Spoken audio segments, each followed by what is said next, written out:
आज हम लोग पढ़ने जा रहे हैं खगोल विज्ञान एस्ट्रोनॉमी।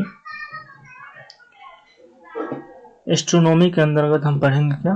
खगोल विज्ञान, जिसमें खगोल विज्ञान मतलब क्या क्या इसके अंतर्गत आएगा, और इस खगोल विज्ञान में जितने भी क्वेश्चंस हमारे एग्जाम में पूछे जाते हैं, सारे को एग्जाम में जो क्वेश्चंस पूछे जाते हैं वो सारे क्वेश्चंस इसमें उपलब्ध है।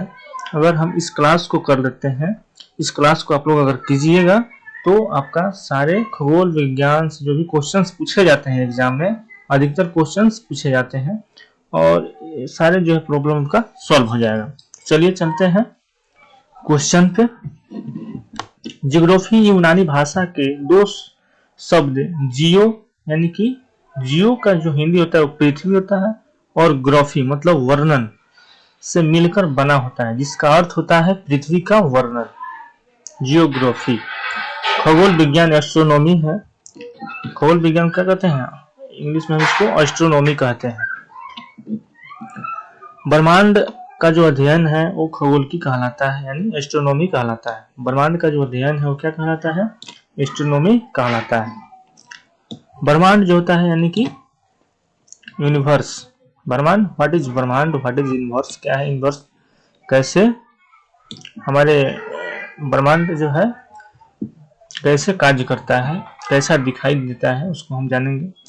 दिखाई पड़ने वाले समस्त आकाशीय पिंड को ब्रह्मांड कहते हैं, यानी दिखाई देने वाला समस्त आकाशीय पिंड को हम क्या कहते हैं? ब्रह्मांड कहते हैं। ब्रह्मांड विस्तारित हो रहा है। ब्रह्मांड में सर्वाधिक संख्या क्या है? किस चीज की है? तारों की संख्या सर्वाधिक है। ब्रह्मांड में सबसे ज्यादा जो है तारा उपस्थित है। तारा जो है यानी कि स्टार, वैसे तारा क्या है?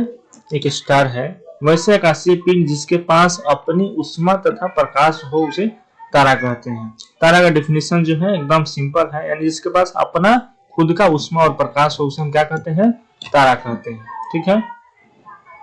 तारों का जीवन काल अत्यधिक लंबा होता है एवं विभिन्न अवस्थाओं से होकर गुजरता है। तारा का जो जीवन काल होती है अत्यधिक लंबा होती है और हर एक परिस्थिति से गुजरता है। तारा बनने से पहले वह क्या होता है? एक विरल गैस का गोला होता है। तारा बनने से पहले वह विरल क्या होता है? गैस का गोला होता है। ठीक है। क्या होता है? तारा बनने से पहले एक गैस का गोला होता है। जब विरल गैस केंद्रित होकर, जब क्या होती है? विरल गैस केंद्रित होकर और वो घने बादल में समान, घने बादल के समान छा जाते हैं, जिन्हें हम निहारिका नेबुला कहते हैं, जिसको हम निहारिका या नेबुला कहते हैं। जब नेबुला में संलयन विधि द्वारा दहन की जो क्रिया प्रारंभ हो जाती है तो तारों का जो रूप ले लेता है, क्या करता है? तारों का रूप ले लेता है। कहने का मतलब यह है कि तारा एक क्या होता है? गैस होता है। गैस, जो कि गैस वो विरल अवस्था में आ जाता है, विरल से फिर घने बादल में छा जाता है और उसके बाद उसमें संलयन होता है। संलयन के बाद क्या होता है? दहन की क्रिया प्रारंभ हो जाती है और वो तारा का रूप ले लेता है, यानी खुद की प्रकाश उसको आ जाता है। तो इतनी प्रकार की उसकी क्रिया के बाद वो एक तारा के रूप में बदलता है। तारे में हाइड्रोजन का संलयन हीलियम में होते रहता है। तारे में ईंधन प्लाज्मा अवस्था में रहता है। तारे में जो ईंधन रहता है वो किस अवस्था में रहता है? प्लाज्मा अवस्था में रहता है। तारों का रंग उसके पृष्ठ ताप पर निर्भर करता है। तारों का जो उसका रंग जो है वो उसके पृष्ठ ताप पर निर्भर करता है। कितनी ताप है उसी अनुसार से उसका चमक जो है अप डाउन होते रहता है। आप लोग गौर से देखिएगा, तारे को नाइट में, रात्रि के समय वो डिप डब करता है, टिमटिमाता रहता है, यानी कि तारों का जो रंग है वो पृष्ठ ताप पर निर्भर करता है। ठीक है। ये है नीला व सफेद रंग। युवावस्था उच्च तापमान के कारण होता है। नारंगी रंग, तारों का जो नारंगी रंग होता है वो किसके कारण?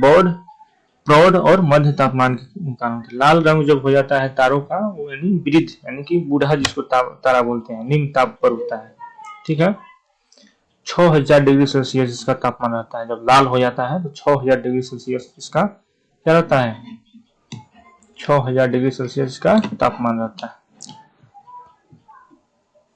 तारों का भविष्य उसके प्रारंभिक द्रव्यमान पर निर्भर करता है। तारों का जो भविष्य है उसके प्रारंभिक द्रव्यमान पर जो है निर्भर करता है।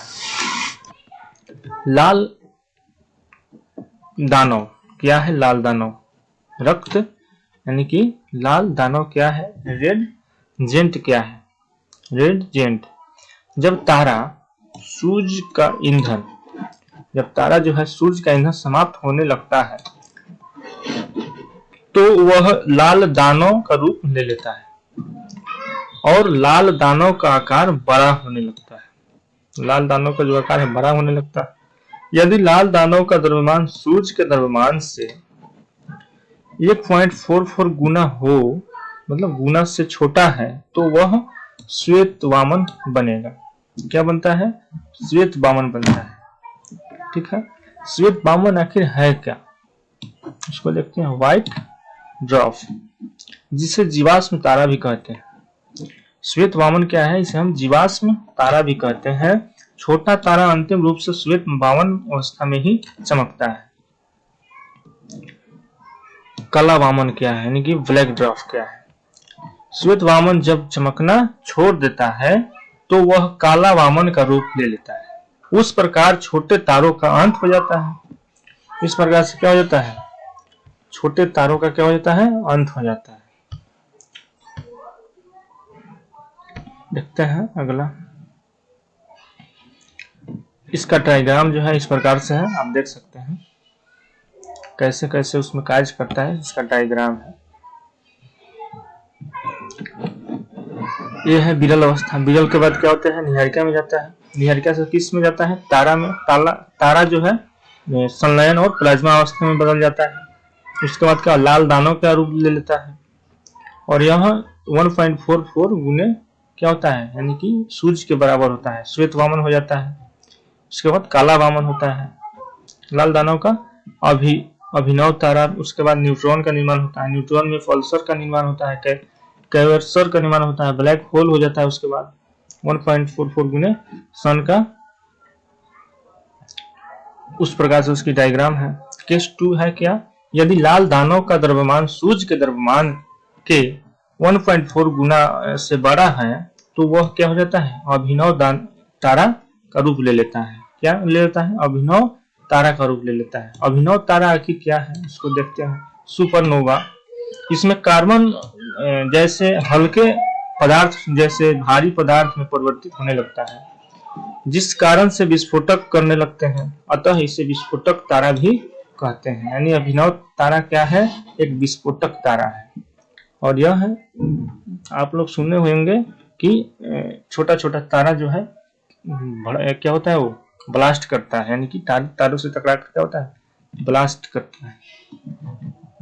विस्फोटक तारा, विस्फोटक के बाद यह न्यूट्रॉन तारा का रूप ले लेता है।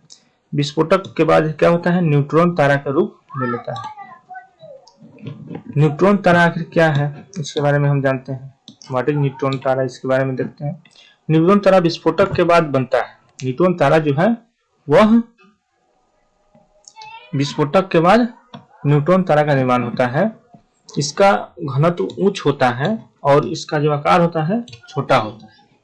न्यूट्रॉन तारों के सभी अंश न्यूट्रॉन के रूप में संगठित रहते हैं। पल्सर क्या है? पल्सर, यह तारा चमकता है। पल्सर एक तारा है जो चमकता है और बुझता रहता है, यानी कि टिमटिमाता रहता है। चमकता है, बुझता है, यानी टिमटिमाता रहता है। इससे उच्च संख्या में विद्युत चुंबकीय तरंगे निकलती हैं।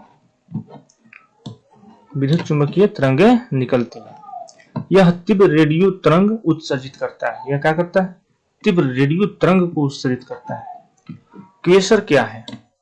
क्वेसर ये तारों की लगभग अंतिम अवस्था होती है। केसर जो होती है तारों की लगभग अंतिम अवस्था होती है। केसर की चुंबकीय क्षमता अति उच्च होती है। केसर की जो चुंबकीय क्षमता है वो अति उच्च होती है। ब्लैक होल क्या है? यानी कि कृष्ण विवर क्या है? इसका घनत्व अति उच्च होता है। यह प्रकाश को भी गुजरने नहीं देता है। इसका घनत्व क्या होता है? अति उच्च होता है, यानी काफी सघन होता है। यह प्रकाश को भी गुजरने नहीं देता है। इसकी जो खोज है चंद्रशेखर ने किया था, राइट, इसको याद रखना है। ब्लैक होल का खोज किसने किया था? चंद्रशेखर ने। किसने किया था? चंद्रशेखर ने किया था। ब्लैक होल का जो खोज है वो चंद्रशेखर ने किया था। जो तारा सूर्य के द्रव्यमान के 3 गुना से बड़े होते हैं वही तारा जो है ब्लैक होल बनता है। इसको भी याद रखना है, भी क्वेश्चन इंपॉर्टेंट है। क्वेश्चन जो है क्या है? इंपॉर्टेंट है। जो तारा सूर्य के द्रव्यमान के 3 गुना से बड़े होते हैं वही तारा ब्लैक होल बनता है। 3 गुना से जो ज्यादा होगा, बड़ा होगा, वही ब्लैक होल का निर्माण करता है। ब्लैक होल की जो चुंबकीय क्षमता भी अधिक होती है। ब्लैक होल की जो चुंबकीय क्षमता होती है ये अधिक होती है। ये श्वेत वामन तथा काला वामन को भी अपने ओर खींच लेता है। श्वेत वामन और काला वामन को भी अपने ओर खींच लेता है। अतः तारों का जो अंत ब्लैक होल के रूप में ही होता है। चंद्रशेखर सीमा क्या है? चंद्रशेखर सीमा क्या है? सूर्य के द्रव्यमान के 1.5 गुना यानी कि 1.44, इसको लगभग 1.5 गुना हम मानते हैं, द्रव्यमान को चंद्रशेखर सीमा कहते हैं। जो द्रव्यमान है 1.5 गुना या 1.44 द्रव्यमान को चंद्रशेखर सीमा कहते हैं। लाल दानव के बाद तारों का भविष्य चंद्रशेखर सीमा पर निर्भर करता है। लाल दानव के बाद तारों का जो भविष्य है वो चंद्रशेखर सीमा पर ही निर्भर करता है। नोट को भी हम लोग देख लेते हैं, बहुत मस्त है नोट। इस चंद्रशेखर को संयुक्त रूप से नाभिकीय खगोल भौतिक में W.A. फाउलर के साथ 1983 में नोबेल पुरस्कार भी दिया गया है। तो चंद्रशेखर जो है ये काफी महत्वपूर्ण काम किए हैं, जिनको इनको नोबेल पुरस्कार भी मिला है।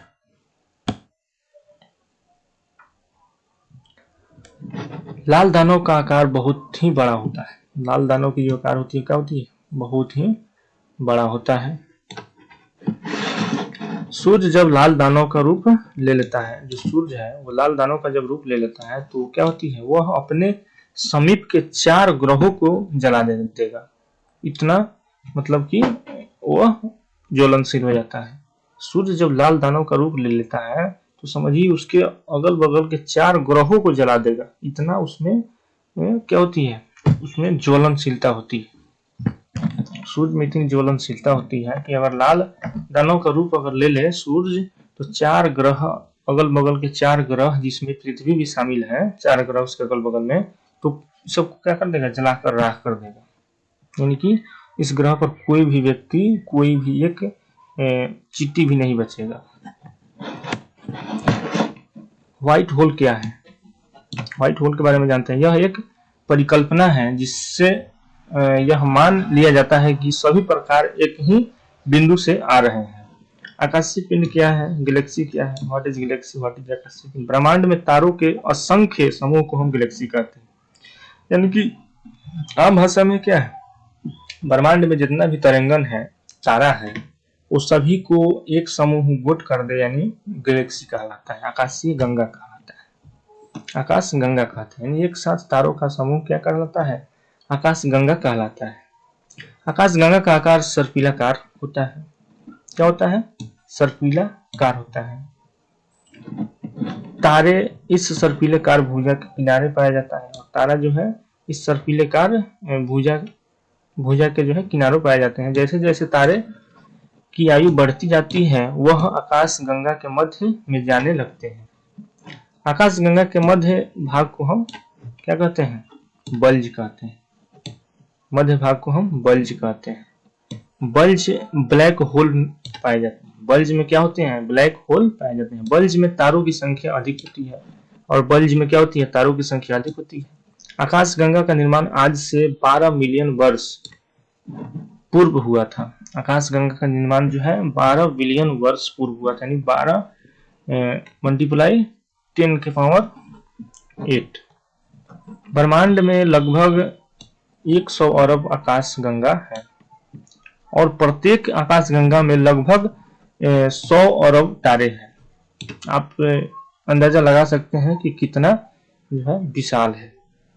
ब्रह्मांड में 100 अरब आकाशगंगा है और प्रत्येक आकाशगंगा में 100 अरब तारे, 100 अरब तारे हैं। बहुत इंपॉर्टेंट क्वेश्चन है, इसको थोड़ा ध्यान दीजिएगा।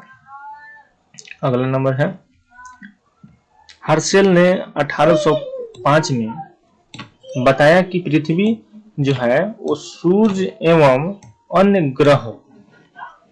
अन्य ग्रह आकाश गंगा का एक अंश मात्र है। इसको भी याद रखिएगा, अभी मोस्ट इम्पोर्टेंट क्वेश्चन है। सुपर क्लस्टर क्या है?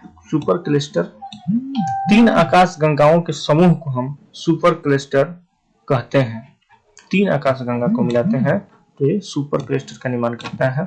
हम जिस सुपर क्लस्टर में रहते हैं उसमें भी 3 आकाश गंगाएं हैं, मंदाकिनी, देवयानी और NGC M33। देवयान क्या है? देवयान एंड्रोमेडा। देवयान क्या है? यह हमसे सबसे करीब आकाश गंगा है। यह हमारी आकाश गंगा से 2.2 मिलियन प्रकाश वर्ष यानी कि 2.2 गुने 10⁶ प्रकाश वर्ष दूर है। क्या है? 10⁻² प्रकाश वर्ष क्या है? दूर है। अगला है दूसरा निकटतम आकाश गंगा। दूसरा निकटतम आकाश गंगा क्या है? NGC M33 है। सूर्य जो है, सूर्य मतलब क्या है? जिस आकाश गंगा में है उसे हम मंदाकिनी कहते हैं। सूर्य जिस आकाश गंगा में है उसे हम मंदाकिनी कहते हैं। ठीक है, उसे हम क्या कहते हैं? मंदाकिनी कहते हैं। देवयानी, उसके बाद क्या है? ब्रह्मांड है। उसके बाद 2.2 मिलियन प्रकाश वर्ष, मंदाकिनी, आकाश गंगा, NGC S33। मंदाकिनी मिल्की वे क्या है? चलिए इसके बारे में हम जानते हैं। मिल्की वे, मंदाकिनी क्या है? हमारा अपना सूर्य जिस आकाश गंगा में है उसे हम मंदाकिनी कहते हैं। हमारा जो सूर्य है वो जिस आकाश गंगा में है उसे मंदाकिनी कहते हैं, यानी मिल्की वे कहते हैं। इसे मिल्की वे दुग्ध मेखला भी कहा जाता है। दुग्ध मेखला भी कहा जाता है। तो मंदाकिनी का आकार सर्पिलाकार होता है, स्पाइरल होता है। क्या होता है? स्पाइरल सर्पिलाकार होता है। ओरियन नेबुला मंदाकिनी का सबसे शीतल तथा इससे सबसे चमकीला क्षेत्र है। ओरियल जो है वो मंदाकिनी की सबसे क्या है? शीतल तथा चमकीला क्षेत्र है। ओरियल एक ऐसा जगह है जो मंदाकिनी की शीतल और काफी सर्पिला कार्य क्षेत्र है। अगला है, इसकी घूर्णनशीलता भुजाएं हैं। इसकी 3 घूर्ण घूर्णनशीलता भुजाएं हैं। नए तारे बाहरी भुजा पर रहते हैं। नए तारे जो है वो किस पर रहते हैं? बाहरी भुजा पर रहते हैं। तो सूर्य भी बाहरी भुजा पर रहता है, तो सूर्य भी बाहरी भुजा पर रहेगा। जब नए तारे रहेंगे तो सूर्य भी बाहरी भुजा पर रहेगा। जब तारे लाल दानव की अवस्था में आते हैं तो वो मध्य वाली भुजा में चले जाते हैं। किसमें चले जाते हैं? मध्य वाली भुजा में चले जाते हैं। तारे जब अपनी अंतिम अवस्था में आते हैं तो वह केंद्रीय भुजा में प्रवेश कर जाते हैं। मंदाकिनी के केंद्रीय भाग को हम बल्ज कहते हैं। क्या कहते हैं? बल्ज कहते हैं। बल्ज में ब्लैक होल पाए जाते हैं। ब्लैक होल जो होता है वामन तथा काला वामन भी खींच लेता है। अतः तारों का अंत ब्लैक होल में ही क्या हो जाता है? जाकर होता है। ब्लैक होल में ही जाकर होता है। जो तारा होता है उसका जो अंत होता है वो ब्लैक होल में ही जाकर होता है। मंदाकिनी को सर्वप्रथम गैलीलियो ने देखा था। इसको भी इम्पोर्टेंट क्वेश्चन है। मंदाकिनी को सर्वप्रथम किसने देखा था? ये क्वेश्चन आ जाएगा अगर कि मंदाकिनी को सर्वप्रथम किसने खोजा था, तो हो जाएगा कौन? गैलीलियो ने देखा था। ठीक है, किसने देखा था? मंदाकिनी को गैलीलियो ने देखा था। मंदाकिनी को सबसे पहले कौन देखा था? तो गैलीलियो ने देखा था। इसको जरूर याद रखिएगा, गैलीलियो। अगला है सूर्य अपनी मंदाकिनी चक्कर एंटी क्लॉकवाइज लगाता है। क्या करता है? सूर्य जो है अपनी मंदाकिनी का चक्कर जो है एंटी क्लॉकवाइज लगाता है। सूर्य 250 किलोमीटर प्रति सेकंड की चाल से मंदाकिनी का चक्कर लगाता है। यानी कि सूर्य जो है एक सेकंड में कितना 250 किलोमीटर दूरी तय करता है एक सेकंड में मंदाकिनी का। उससे एक चक्कर पूरा करने में 25 करोड़ वर्ष लगता है। उसे एक चक्कर पूरा करने में 25 करोड़ वर्ष लगता है। यानी मंदाकिनी कितना बड़ा है आप समझ सकते हैं। 250 किलोमीटर प्रति सेकंड के रफ्तार से चल रहा है। एक सेकंड में 250 किलोमीटर तय कर रहा है, फिर भी 25 करोड़ वर्ष लग रहा है उसको एक चक्कर मंदाकिनी का लगाने में सूर्य को। कितना बड़ा होगा। इसे ब्रह्मांड वर्ष भी कहा जाता है। इसे क्या कहा जाता है? ब्रह्मांड वर्ष भी कहा जाता है। 25 करोड़ वर्ष। सूर्य का सबसे करीबी तारा प्रोक्सिमा है। सूर्य का जो सबसे करीबी तारा हो क्या है? प्रोक्सिमा।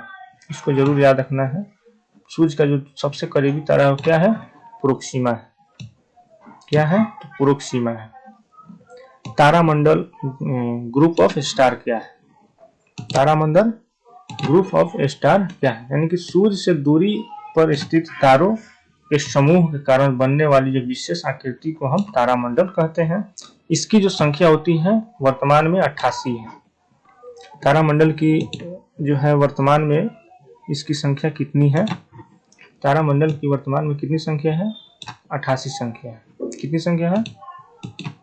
तो इसकी संख्या कितनी है? 88 संख्या है। सेंटो तथा हाइड्रा सबसे प्रमुख तारामंडल है। सेंटो तथा हाइड्रा जो है सबसे प्रमुख तारामंडल है। सबसे बड़ा जो तारामंडल है वो हाइड्रा है। क्या है? हाइड्रा। सबसे जो प्रमुख तारामंडल है वो हाइड्रा है। इसको याद रखना है। ध्रुव तारा क्या है? Polar star. यह सदैव उत्तर दिशा में दिखता है। ध्रुव तारा जो है पोलर स्टार वो आपका सदैव उत्तर दिशा में दिखता है, क्योंकि ये पृथ्वी के उत्तरी ध्रुव पर होता है। क्या होता है? यह पृथ्वी के उत्तरी ध्रुव पर होता है। यह लिटिल बियर तारा समूह का एक क्या है? सदस्य है। ठीक है। प्राचीन काल में इसका जो प्रयोग दिशा ज्ञान करने और इसकी किया जाता था, अतः इसे दिशा सूर्य सूचक भी कहते हैं। साइरस क्या है? Day star. यह सबसे चमकीला तारा होता है। साइरस जो होता है क्या होती है? सबसे चमकीला तारा होता है। इसे ओरियल के माध्यम से खोजा जाता है। किसके माध्यम से खोजा जाता है? ओरियल के माध्यम से खोजा जाता है। ये क्वेश्चन इंपॉर्टेंट है इसमें। तारामंडल ओरियन क्या है? तारामंडल क्या है? हैटर तारामंडल क्या है? ओरिजिनल तारामंडल क्या है? हैटर तारामंडल। यह शिकार की तरह दिखता है। किसकी तरह दिखता है? शिकारी की तरह दिखता है। इसे हम मृग भी कहते हैं। इसके बीच का तारा अधिक संख्या है, जिसके दक्षिण पश्चिम में साइरस तारा होता है। दक्षिण पश्चिम में साइरस तारा होता है। यहाँ पे दक्षिण पश्चिम है जिसमें क्या है? साइरस तारा है। दक्षिण पश्चिम। ठीक है। ये ओरियन तारा है। ओरियन ये हंटर मृग इस प्रकार से दिखता है। इसकी डायग्राम है। बृहद सप्तऋषि उर्सा मेजर क्या है? बृहद सप्तऋषि यह 7 तारों का एक समूह होता है। बृहद सप्तऋषि जो होता है यह एक 7 तारों का एक समूह होता है, जिसके ऊपरी तारों के ठीक सामने ध्रुव तारा अवस्थित रहता है। ठीक है। इसके ऊपरी तारों के ठीक सामने जो होता है वो ध्रुव तारा अवस्थित होता है। ठीक है। लघु सप्तऋषि क्या है? उर्सा मेजर क्या है? लघु सप्तऋषि यह भी 7 तारों का एक समूह है, किंतु यह सप्तऋषि के उल्टे आकार का होता है, जिसके सहयोग से भी ध्रुव तारा को हम ढूंढ सकते हैं। इसके सहयोग से भी हम क्या कर सकते हैं? तो ध्रुव तारा को हम ढूंढ सकते हैं। इसका डायग्राम इस प्रकार से है, आप देख सकते हैं। इसका जो डायग्राम है इस प्रकार से है। ये ध्रुव तारा है और ध्रुव तारा की संख्या कितनी है? 1 है, 2 है, 3 है। इस प्रकार से है। 1 2 3 4 5 6 7 ये 8 लघु सप्तऋषि तरह। क्या है? लघु सप्तऋषि। ठीक है। और ये क्या है? बृहद सप्तऋषि है। इसकी भी संख्या उसी प्रकार से होता है। 1 2 3 4 5 6 7 कितना हुआ? 7 तारा होता है। बृहद सप्तऋषि की संख्या 7 होती है। नक्षत्र, कॉन्स्टेलेशन। नक्षत्र क्या है? नक्षत्र क्या है? सूर्य के समीप तारों के समूह को हम नक्षत्र कहते हैं। इसकी संख्या 27 होती है। जो सूर्य है उसके तारों के जो निकट होता है उसको हम नक्षत्र कहते हैं।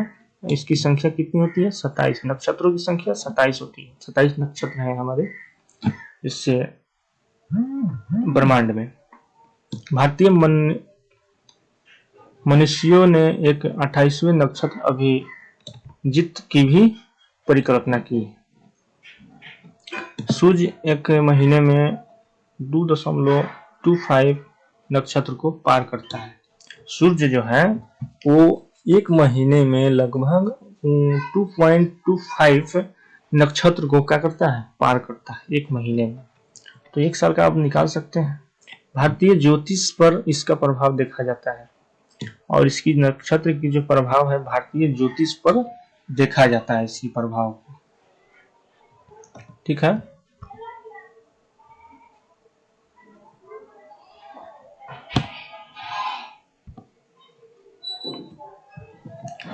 ये बिग बैंग है जिसको 10 बिलियन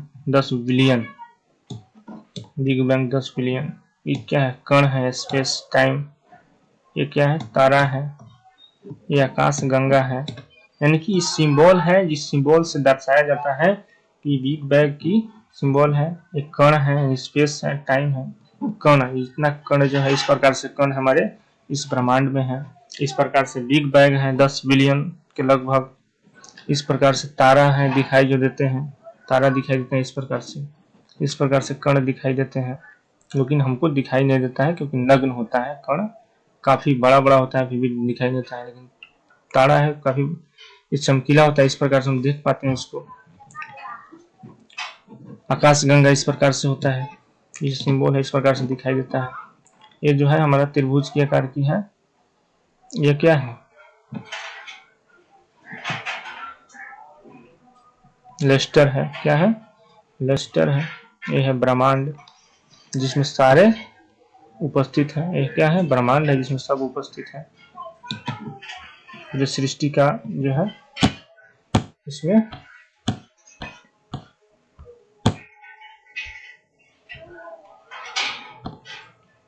और ये है हमारा सौर मंडल। देखिए ये है मेरा क्या? सौर मंडल। और इस सौर मंडल के बाद नक्षत्र हो जाता है, आ जाता है। उसके बाद तारा मंडल, आकाश गंगा, लेजर, उसके बाद ब्रह्मांड। ठीक है। ये हो गया हमारा सौर मंडल। और इस सब का को क्या करता है? चक्कर लगाता है। ठीक है। इस प्रकार से, ठीक है, इस प्रकार से चक्कर लगाता है, तब जाकर जो है दिन और सारे नक्षत्र को साथ लेकर चलता है। ठीक है। चलते हैं अगला नंबर क्वेश्चन पे।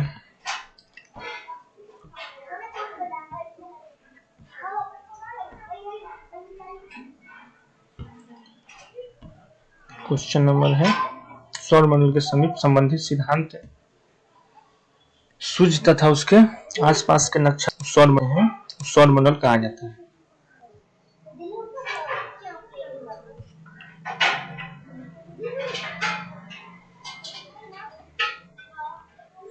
सौर मंडल के उत्पत्ति संबंधी सिद्धांत।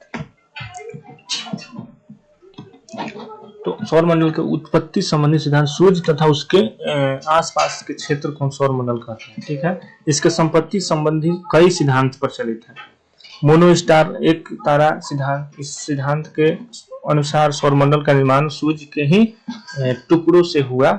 इस सिद्धांत को हम दो विद्वानों ने दिया था।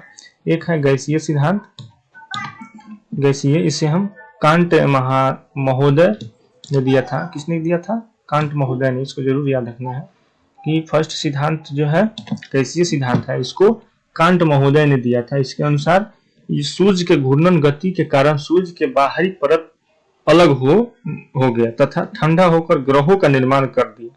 इस सिद्धांत को आविष्कार कर दिया गया। ठीक है। एक है निहारिका। निहारिका, इस सिद्धांत को किसने खोजा था? तो इस सिद्धांत को इसे लाप्लास ने दिया है। इस सिद्धांत को किसने दिया है? लाप्लास ने दिया है। इसके अनुसार सूर्य की बाहरी परत ठंडी हो गई किंतु आंतरिक परत गर्म बनी रही, जिस कारण इसका बाहरी भाग टूटकर अलग हो गया और इससे अलग हुए भाग से ग्रहों का निर्माण हुआ। तो इन दोनों सिद्धांत को नकार दिया गया क्योंकि ग्रह की जो संरचना है वो सूर्य की संरचना से भिन्न पाई जाती है। क्या पाई जाती है? साफा अलग है, साफा भिन्न है। ये है हमारा सूर्य, सन है, और यह है उसकी साइड की सरफेस है। एक ग्रह हो गया हमारा। कांट गैसीय का सिद्धांत इस प्रकार से था, इस तरह से सिंबल उन्होंने दिया, लेकिन ये गलत हो गया। दूसरा है सन है और ये सरफेस एरिया का ग्रह है। ये लाप्लास निहारिका ने दिया है इस सिद्धांत को, लेकिन ये भी सिद्धांत उनका क्या हुआ? गलत साबित हुआ। अगला क्या है?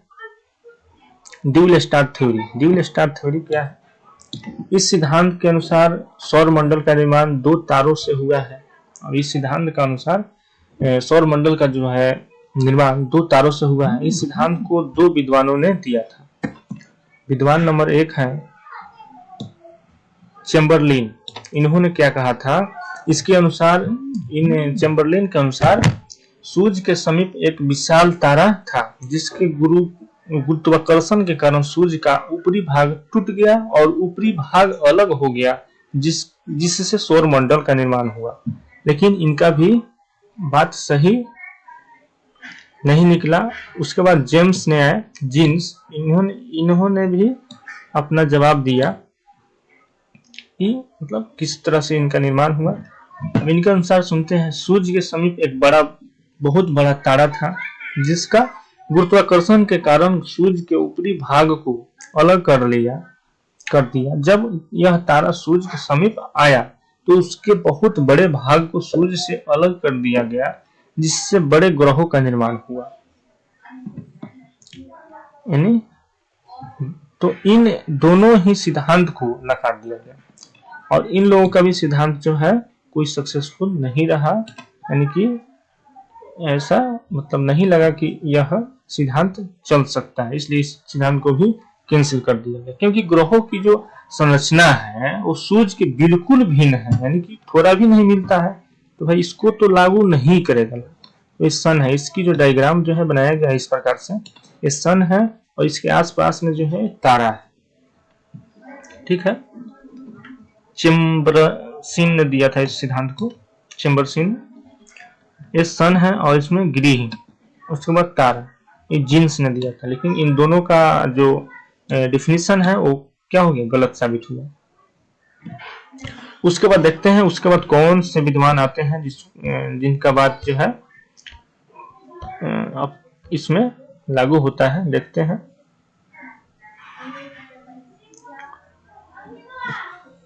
Double star theory. देखते हैं डबल स्टार थ्योरी में क्या होता है। इस सिद्धांत के अनुसार सौर मंडल का निर्माण सूर्य के क्या है? अतिरिक्त दो तारों से हुआ है। क्या हुआ है? सूर्य के अतिरिक्त दो तारों से हुआ है। इस सिद्धांत को लिटिन, किसने दिया था? लिलिटन ने दिया था। डबल स्टार थ्योरी का जो सिद्धांत है वो लिलिटन ने दिया था। इसके अनुसार सूर्य के आंतरिक दो तारे थे, जिसमें एक तारे में विस्फोट हो गया और सूर्य के गुरुत्वाकर्षण से वो सूर्य के समीप आ गया और उससे ग्रहों का क्या हुआ? निर्माण हुआ। जबकि दूसरा तारा ब्लैक होल में विलीन हो गया। इनका सिद्धांत तो हम लोग देख लिए। अब देखते हैं अगला। इस सिद्धांत को भी क्या किया? मान्यता प्राप्त है। इस सिद्धांत को क्या है? मान्यता प्राप्त है, क्योंकि इनका जो कहना है, इनकी जो अनुमान से जो बोले थे इनकी सिद्धांत को लोग इसको मतलब सकारात्मक रूप से देखा गया तो सही था, क्योंकि इस प्रकार से हो सकता है। 99% इसको माना गया। वर्तमान में ग्रह का स्वरूप उस विस्फोटक तारा के समान है, इसलिए इस सिद्धांत को माना गया। किस सिद्धांत को माना गया? डबल स्टार थ्योरी लिलिटन ने दिया था, इन सिद्धांत को माना गया था। ठीक है, ये सन हो गया, ये तारा हो गया, और तारा में जो है बिखरा हुआ जो है विस्फोटक है। ठीक है, लिलिटन ने दिया था। तो ये जो है इनका डायग्राम भी सही है और इनका थ्योरी भी सही है। चलते हैं सौर मंडल, सोलर सिस्टम आखिर क्या है, कैसे कार्य करता है। सूर्य, उसके आसपास के ग्रह, उपग्रह, क्षुद्र ग्रह, धूमकेतु, उल्का पिंड, उल्काओं की संयुक्त समूह तथा आकाशीय पिंडों के समूह को सौर मंडल, सोलर सिस्टम कहा जाता है। सौर मंडल की जो प्रणाली है, इसकी खोज किसने किया था? कॉपरनिकस ने किया था। सौर मंडल की खोज कॉपरनिकस ने किया था। सौर मंडल की खोज नहीं, सौर मंडल प्रणाली की जो खोज है वो कॉपरनिकस ने किया था। सौर मंडल के केंद्र में सूर्य स्थित होता है। सौर मंडल के केंद्र में क्या है? सूर्य स्थित है। सौर मंडल में जनक तारा के रूप में सूर्य है। सौर मंडल में क्या है? जनक तारा, जिसको तारा का जनक बोला जाता है, वो सूर्य है। सौर मंडल के सभी पिंड सूर्य का चक्कर परवलयाकार मार्ग से क्या करता है? लगाता है। सूर्य क्या है? सन क्या है? यह हमारा सबसे निकटतम तारा है। सूर्य सौर मंडल के बीच में स्थित है। सूर्य सौर मंडल का प्रधान होता है। सूर्य की जो आयु होती है वो लगभग 15 अरब वर्ष अनुमानित। इसको वैज्ञानिकों ने साबित किया है। सूर्य की जो आयु है वो 15 अरब वर्ष, जिसमें से वह 5 अरब वर्ष जी चुका है। कहने का मतलब यह है कि सूर्य का जो जीवन काल है वो अनुमानित खगोल विज्ञानों का कहना है कि 15 अरब वर्ष इसकी आयु है, जिसमें इसने 5 अरब वर्ष बिता चुका है। अब 10 अरब वर्ष रह गया इसकी जीवन का। अगला, यह हमारी आकाश गंगा मंदाकिनी मिल्की वे से लगभग 26,000 वर्ष की दूरी पर है। 26 प्रकाश वर्ष की दूरी पर है। सूर्य हमारी आकाश गंगा के चारों ओर 250 किलोमीटर प्रति सेकंड की गति से क्या करता है? परिक्रमा करता है। सूर्य जो है वो 250 किलोमीटर एक सेकंड में तय करता है। किसको? आकाश गंगा चारों तरफ। हमारी आकाश गंगा के केंद्र की परिक्रमा करने में सूर्य को लगभग 25 करोड़ वर्ष लगते हैं। एक चक्कर लगाने में कितना? 25 करोड़ वर्ष का जो है समय लगता है। इसका व्यास 13.92 लाख किलोमीटर है। इसकी व्यास समझ सकते हैं कितना बड़ा होगा। सूर्य का प्रकाश पृथ्वी पर लगभग 8 मिनट 20 सेकंड में पहुंचता है। ये भी क्वेश्चन इंपॉर्टेंट है क्योंकि पूछता है बार बार। कितना पहुंचता है? 8 मिनट 20 सेकंड में पहुंचता है हमारे पृथ्वी पर सूर्य की प्रकाश। सूर्य के अंदर क्या होता है? हाइड्रोजन हीलियम संलयन होता है, यानी H और He। हाइड्रोजन हीलियम संलयन होता है और ईंधन प्लाज्मा अवस्थित होता है, जो कि जलाने में इसकी सहायता करता है। सूर्य अपने अक्ष पर पूरब से पश्चिम की ओर घूमता है। इसकी घूर्णन जो अवधि है वो भूमध्य रेखा 25 से पृथ्वी दिवस के बराबर है। 25 पृथ्वी दिवस के बराबर है।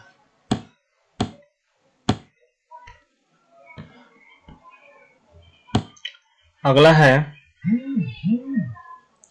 आंतरिक संरचना के आधार पर सूर्य को 3 भागों में बांटा गया है। आंतरिक संरचना के अनुसार सूर्य को 3 भागों में बांटा गया है।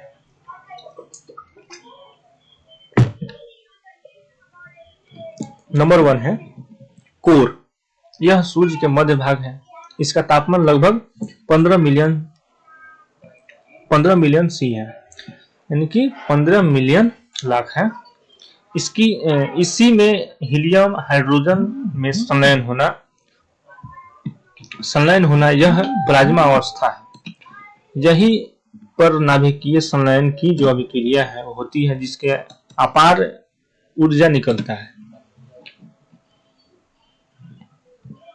रेडिएटिव ज़ोन विकिरण मंडल क्या है? कोर में हुए संलयन के फलस्वरूप कई प्रकार की किरणें विद्युत चुंबकीय विकिरण के रूप में निकलते हैं। रेडिएटिव जोन में दिखती है। इससे हम एक्सरे, एक्स वाई, अल्फा किरणें तथा फोटोन पाए जाते हैं। एक्स किरणें, अल्फा तथा फोटोन पाए जाते हैं। कन्वेक्टिव जोन संवहन मंडल क्या है? नंबर 3 है। इसमें हाइड्रोजन 2 के बने सेल पाए जाते हैं। इसके अंदर जो है बड़े होते हैं तथा इसका जो बाहर की ओर छोटे होते हैं। अंदर क्या होते हैं? बड़े होते हैं और बाहर की ओर छोटे होते हैं। इसके उन्हीं के बीच ऊर्जा का क्या होता है? आगे संवहन होता है। सौर प्लाज्मा क्या है? सोलर फ्लेम क्या है? जब कोर में बहुत अधिक ऊर्जा बन जाता है तो वह सूर्य तीनों परतों को क्या करता है? पार करके हीलियम 2 को क्या करता है? सेल चिरती हुई सूर्य की सतह को छोड़कर सौर मंडल में प्रवेश कर जाती है। उस ज्वाला के पास तापमान कम है, इसके पास ऊर्जा भी कम रहती है और उसके सूर्य आपस में खींच लेता है। उसे क्या करता है? सूर्य आपस में खींच लेता है। उस ज्वाला के पास तापमान अधिक रहता है, वह सौर मंडल में दूसरी ग्रहों पर पहुंच जाती है। क्या होती है? दूसरी ग्रहों पर पहुंच जाती है। जब पृथ्वी के करीब से गुजरता है तो गुरुत्वाकर्षण के प्रभाव में आकर पृथ्वी पर गिरने लगता है, किंतु वायुमंडल इसे विचलित कर देता है और पृथ्वी को जलने से क्या करता है? रोक देता है। इस कारण 3 घटनाएं उत्पन्न होती है। पृथ्वी पर तो एक संचार में बाधा आती है, एक नंबर, और दूसरे नंबर में क्या है? संचार मतलब फोन करने में बाधा आती है। दूसरा नंबर, एक ध्वनि उत्पन्न होती है जिसे हम वेल्सर कहते हैं। जिसे कहते हैं वेल्सर कहते हैं। कहने का मतलब, इसको हम, जब बारिश होता है तो उसमें क्या होता है? तड़का जिसको बोलते हैं, गिरता है। तो उस समय अगर फोन से बात कर रहे हैं तो फोन से बात नहीं करना चाहिए, क्योंकि वो हमारे शरीर पर भी गिर सकता है। वो क्या करता है? आकर्षित करता है, यानी कि पृथ्वी पर संचारित फोन में भी क्या करता है? बाधा डालता है। इसका ऑप्शन 3 है।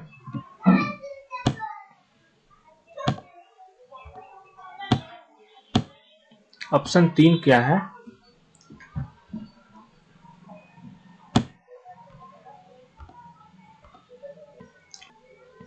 चलिए हम चलते हैं, थोड़ा इसका डायग्राम को समझते हैं। इसका डायग्राम को समझते हैं कैसे कार्य करता है। ठीक है, ये हमारा हो गया सूर्य और ये हो गया आंतरिक भाग। ठीक है, ये हो गया हमारा सूर्य, ये हो गया सूर्य का आंतरिक भाग। ठीक है, ये सौर ज्वार है जिसकी जो तापमान है कितना है? 7000 डिग्री सेल्सियस है। सोलर सपोर्ट जिसकी संख्या जो कितनी है? तापमान 4000 डिग्री सेल्सियस है। ओरार बोरियोलिस, ये अर्थ है, हमारा पृथ्वी है।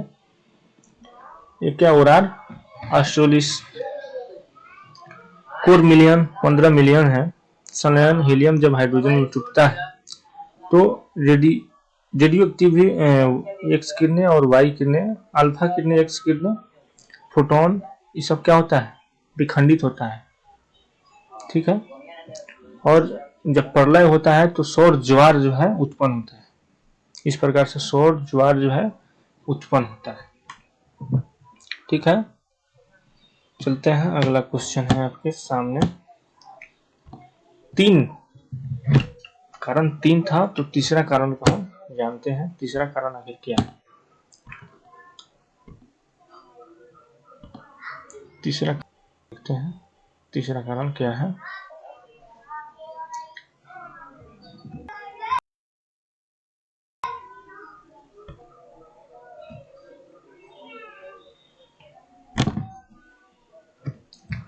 एक रंगीन प्रकाश उत्पन्न होता है जिसे हम ऑरोरा कहते हैं। उत्तरी गोलार्ध में इस प्रकाश में ऑरोरा बोरियोलिसिस का तथा दक्षिण गोलार्ध में इस प्रकाश के ऑरोरा ऑस्ट्रेलियसिस कहते हैं। ठीक है, सोलर सपोर्ट, सन सपोर्ट, सौर कलंक क्या है? वह ज्वाला जिसका तापमान कम था और उसके पास ऊर्जा भी कम थी, जिसे हम सूर्य गुरुत्वाकर्षण के कारण वापस खींच लेता है, यह दो सेल के बीच खाली जगह से अंदर प्रवेश करता है, जिसका तापमान 4000 डिग्री सेल्सियस है, जबकि सौर ज्वाला का जो तापमान है वो 6000 डिग्री सेल्सियस है। अतः इसका जो तापमान अपेक्षाकृत कम है, अतः यह एक धब्बा है, धब्बा के समान दिखता है, जिसे सौर कंकड़ कलंक कहते हैं, तथा गर्म तथा प्रकाशित भाग को हम क्या कहते हैं, फैकुला कहते हैं। ठीक है। प्रकाश मंडल में पाए जाने वाला सौर कलंक काले केंद्र को अम्बरा कहते हैं। क्या कहते हैं? अम्बरा। काले केंद्र को हम अम्बला कहते हैं। इसके चारों ओर हल्के रंग का क्षेत्र होता है। सौर कलंक की खोज किसने किया था? गैलीलियो ने किया था। सौर कलंक की खोज गैलीलियो ने किया था। किसने किया था? गैलीलियो। सन सपोर्ट साइकिल सौर कलंक चक्र क्या है? सौर ज्वाला सूर्य के विषुवत रेखा 0 डिग्री सेल्सियस से 40 डिग्री सेल्सियस दिशा तक जाता है। इसे जाने में 5.5 वर्ष, आने में 5.5 वर्ष, अतः सन सपोर्ट सर्कल 11 वर्ष का होता है। सन सपोर्ट सर्कल जो है कितने वर्ष का होता है? तो 11 वर्ष का होता है। इसको जरूर याद रखना है, इंपॉर्टेंट क्वेश्चन है। 2013 में 23 साइकिल पूरा हुआ था। वर्तमान में 24 साइकिल चल रहा है। वर्तमान में क्या है? 24 साइकिल चल रहा है। ठीक है। एक साइकिल में 11 ईयर लगता है, यानी कि 100 सोलर सपोर्ट इवेंट्स होते हैं। मैग्नेटिक एरिया, चुंबकीय चाप, जब सन सपोर्ट बनता है तो वहां की जो चुंबकीय क्षमता है वो बढ़ जाती है। इन चुंबकीय किरण को हम ध्रुव अपनी ओर खींच लेता है, जिसे हम मैग्नेटिक आर्क कहते हैं। तो आज के क्लास को हम यहीं पे एंड करते हैं। फिर कल की क्लास में हम इसको देखेंगे। तब तक के लिए जय हिंद, जय भारत। अगर चैनल पर नए हैं तो चैनल को थोड़ा सपोर्ट कीजिए, क्योंकि लाइक इतना कम आ रहा है और कोई सब्सक्राइब भी नहीं कर रहा है। देखने के बाद भी सब्सक्राइब नहीं करोगे यार, ये हद है। थोड़ी सब्सक्राइब, थोड़ी सपोर्ट करो, ताकि हम भी आप लोगों के लिए अच्छे अच्छे वीडियो बनाते रहें। तो जय हिंद साथियों।